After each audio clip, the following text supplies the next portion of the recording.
नमस्कार श्रोते हो, रेडिओ जयंती या यूट्यूब चॅनलवरच्या आरोग्यम धनसंपदा कार्यक्रमात मी अनुराधा आपणा सर्वांचं मनपूर्वक स्वागत करते.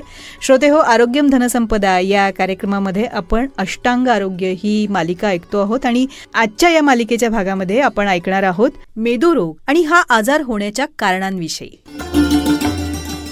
अहो, उमाताई भेटल्या होत्या, फ्रेश होत्या, आता पित्ताचा त्रास होत नाही म्हणाल्या. अष्टांग आयुर्वेद सुपर स्पेशालिटी हॉस्पिटलमध्ये डॉक्टर प्रवीण केंगे यांची ट्रीटमेंट घेतली त्यांनी. अगं दादालाही मणक्यांच्या दुखण्यावर तिथल्याच उपचारानं गुण आला. तुमच्याही डायबिटीससाठी आता तिथलीच ट्रीटमेंट घेऊ आपण. आजच अपॉइंटमेंट घेऊया. योग, प्राणायाम, आयुर्वेद, पंचकर्म चिकित्सेद्वारे गेल्या 14 वर्षांपासून हजारो रुग्णांना सर्व आजारांवर आणि आजारांच्या प्रतिबंधासाठी प्रभावी उपचार देणारे MD आयुर्वेद डॉक्टर प्रवीण केंगे यांचे Ashtang Ayurveda super speciality hospital, Das Maruti मंदिराजवळ, चेतनानगर, नाशिक, गंगापूर रोड, नाशिक रोड आणि निफाड इथे ही शाखा. संपर्क 92 704 33 863. नमस्कार श्रोते हो, विविध आजार आणि त्यावरचे प्रभावी असे आयुर्वेदीय उपचार याविषयी मोलाची माहिती या कार्यक्रमामध्ये आपण घेतो. ते अष्टांग आयुर्वेद सुपर स्पेशालिटी हॉस्पिटलचे संचालक MD आयुर्वेद डॉक्टर प्रवीण केंगे यांच्याकडून. आजही ते आपल्या स्टुडिओमध्ये आपल्याला अतिशय मोलाची अशी माहिती देण्यासाठी उपस्थित आहेत. डॉक्टर नमस्कार, स्टुडिओमध्ये आपलं मनपूर्वक स्वागत. नमस्कार madam, thank you very much. Doctor, आज अतिशय सगळ्यांनाच भेडसावणाऱ्या आरोग्य समस्येवर आपण बोलणार आहोत. ती आरोग्य समस्या म्हणजे ओबेसिटी. लहान मुलांपासून ते प्रौढांपर्यंत आज ओबेसिटीने बरेच जण ग्रासलेले दिसतो. वाढतं वजन, त्यामुळे वाढतं शरीर आणि त्यामुळे होणारे आजार याविषयी आज आम्हाला आपल्याकडनं सविस्तर असं जाणून घ्यायचंय. तर ही ओबेसिटी म्हणजे नेमकं काय याविषयी आम्हाला अगोदर सांगा. हो मॅडम, आयुर्वेदात असं म्हटलं आहे, सर्व रोगे अपि मेदोरोग, म्हणजे सगळ्या रोगाचे जे मूळ आहे ते मेद आहे. म्हणजे मेदोरोग, ओबेसिटी हे सगळ्या रोगाचं मूळ आहे असं सांगितलं आहे. त्याचं मुख्य कारण आहे पाश्चात्य संस्कृतीचं अनुकरण. आज भारत देशात जे होत आहे, युरोप आणि अमेरिकामध्ये जर बघितलं तर आपण आज प्रत्येक दुसऱ्या व्यक्तीला ओबेसिटी म्हणजे मेदोरोग म्हणजे वजन वाढण्याचं प्रमाण खूप वाढलेलं हे दिसून येते. त्याच संस्कृतीचं म्हणजे त्याच जीवनशैलीचं अनुकरण आज भारत देशात होत असल्यामुळे मागील 15 ते 20 वर्षामध्ये लहान मुलं असो की मध्यम वय असो की प्रौढ यांच्यामध्ये पोटाचा भाग वाढतो आणि अनावश्यक त्या ठिकाणी चरबीचं प्रमाण वाढत आहे. आणि मेदोरोग हा आपल्याला प्रत्येक घरामध्ये एक व्यक्ती आज मेदोरोगाने सफर होताना दिसत आहे. तर मेदोरोग हा जो होण्याचं मुख्य कारण आहे ही चुकीची जीवनशैली.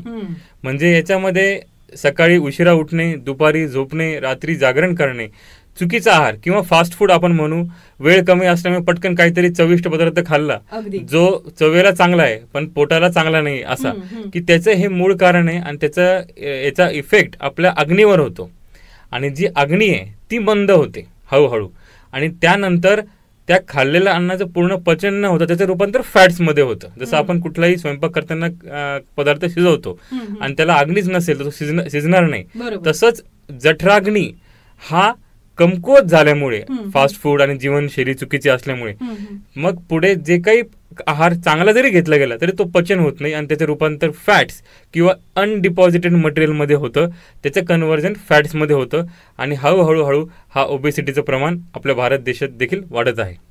तो ओबेसिटीमुळे आरोग्यावर नेमके काय काय आणखी परिणाम होतात याविषयी आम्हाला सांगा. बरोबर, जसं मगाच मी बोललो की सर्व रोगे अपि मेदोरोग, म्हणजे सगळ्या रोगाचं मूळ मेदोरोग आहे.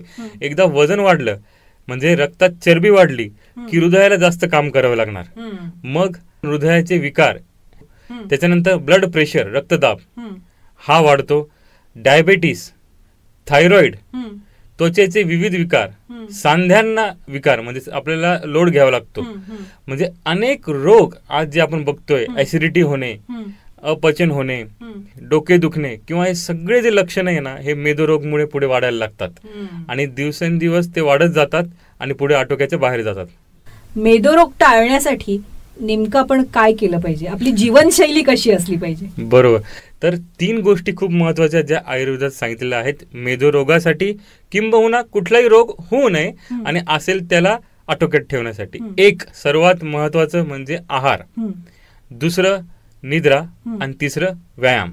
याला हे त्रिसूत्र फॉर्म्युलेज म्हटलं आहे. तर आपला जो आहार आहे, आहाराच्या 2 वेळा निश्चित ठेवून घरचा आणि पचायला हलका असा आहार घेणं खूप जास्त गरजेचं आहे. जंक फूड टाळून कधीतरी 8-15 दिवसातून आपण थोड्याफार प्रमाणात खाल्लेलं ठीक आहे. बरोबर.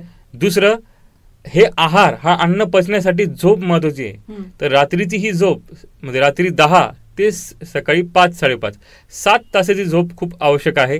आणि तिसरं, ह्या आहाराचं रूपांतर फॅट्समध्ये किंबहुना ऍसिडमध्ये होऊ नये, रोगामध्ये होऊ नये म्हणून व्यायाम.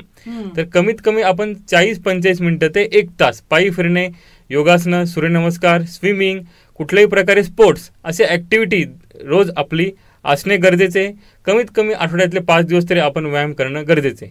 आहार, निद्रा आणि व्यायाम ह्या तिन्हींचं जर आपण व्यवस्थित आपल्या दिनचर्येमध्ये पालन केलं तर नक्कीच मेदोरोग किंबहुना कुठल्याही रोगापासून आपण दूर राहू शकतो.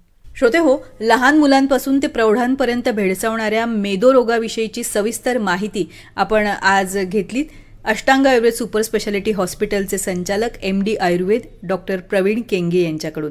आता या मेदोरोगाचा प्रतिबंध आणि मेदोरोग झाला असेल तर त्यावर प्रभावी असे आयुर्वेदीय उपचार काय आहेत याविषयी आपण जाणून घेणार आहोत मालिकेच्या पुढच्या भागात. तोपर्यंत नमस्कार. धन्यवाद.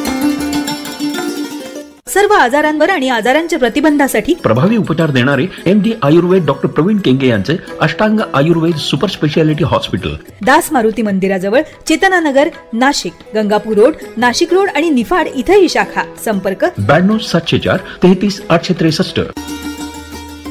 आत्ताच आपण अष्टांग आयुर्वेद सुपर स्पेशालिटी हॉस्पिटल प्रायोजित अष्टांग आरोग्य हा कार्यक्रम ऐकलात. निर्माता जयंत ठोंबरे.